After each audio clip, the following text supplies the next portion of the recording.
Welcome to This Explainer. Okay, today we are tackling the mechanics of the world economy. Now, you probably already know the basics of trade, right? But today we're going to zoom way out. We're looking at the sheer interconnected scale of the global supply chain, and we'll see exactly how natural resources and human demand perfectly synchronize across thousands and thousands of miles. We're breaking this down into a simple conversational guide. No dense jargon, I promise. Actually, to get us started, picture this scenario. I want you to imagine a digital map in your head, zooming out from your living room right now. We are flying across oceans, across continents, and zooming all the way in on this highly specialized factory thousands of miles away. We are tracking one single, meticulously crafted microchip. Because it's pretty wild to think that the average smartphone has components sourced from over 40 different countries. 40! And it might travel upwards of 50,000 miles before it even reaches your hands. So watch as those components get packed into a box, loaded onto an absolutely enormous steel cargo ship, and sent across the sea. Imagine the massive cranes lifting those shipping containers at the port, the trucks rushing down interstate highways, all the way until that incredible piece of technology lands right in the palm of your hand. It's just a staggering journey. So, here is our roadmap for today. We'll start with the world economy explained, cover exporting and importing, trace trade step by step, identify the key players, explore why trade matters today, and finish up with a global trade glossary. Okay, let's dive into this. Section 1. The world economy explained. Think of our globe as this giant, incredibly diverse, but unevenly stocked warehouse.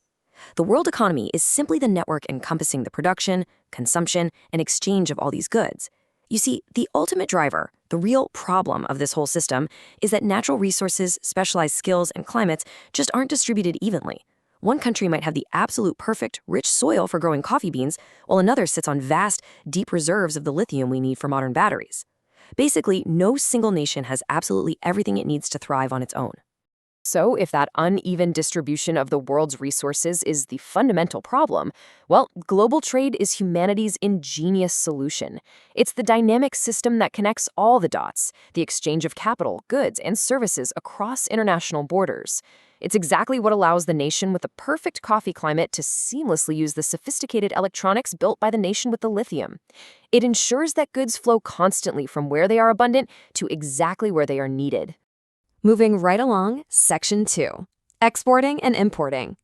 Exporting goods out and importing goods in. You probably already know the mechanics here, but what's really fascinating is that every single global transaction requires a perfectly synchronized sender and receiver. They are two sides of the exact same coin. When a farmer in South America boxes up a shipment of fruit and sends it overseas, that one action perfectly links two distinct national economies in real time. Literally, the very second those boxes arrive at a port in Europe or North America, they instantly transition from an export to an import. One cannot exist without the other. It's a constant, beautifully balanced equation. Which brings us to Section 3, trade step by step. Let's trace a conceptual product along its logistical journey. Step 1 is sourcing. This is where raw materials are gathered and the product is actually manufactured. Then comes Step 2, shipping. Just imagine the deep, echoing horn of a cargo ship and the whoosh of ocean waves. Because on any given day, there are over 20 million shipping containers traversing the globe on these massive vessels. It's like a moving city of cargo right on the water. Step 3 is customs. This is the strict bureaucratic checkpoint at the border where paperwork is verified and tariffs are paid. And finally, Step 4, delivery. That familiar rumble of a local delivery truck pulling up to your house to drop that package safely on your doorstep. Section 4, key players in trade.